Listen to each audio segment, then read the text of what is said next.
What do we call this bone? Haversian canal. Haversian canal is this one, yes, correct. And what do we call this type of the bone? Lamellar. Good.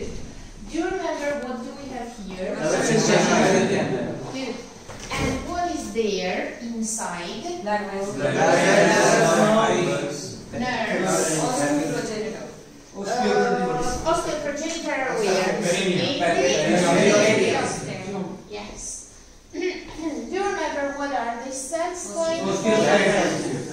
Osteocytes. In the leg. How many osteocytes are there? One. Good.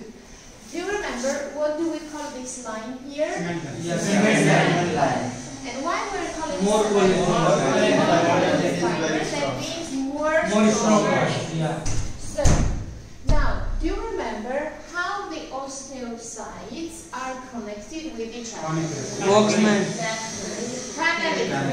With the cytoplasmic process.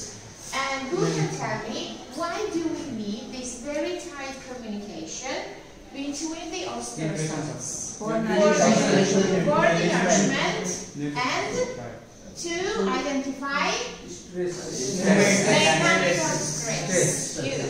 And if we have high mechanical stress, what's happening with the bone density?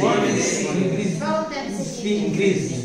But if we have very low mechanical stress, Decrease bone density. with decreasing bone density. Do you remember what is the bone density? Calcium and phosphate amount in the bone matrix. Good. Now, if you remember, we're talking that the osteoblasts are producing what? Who will remind me? Osteoblasts are producing osteocytes and also new bone matrix. What do we call new bone matrix? Osteoid. Yes, osteoid.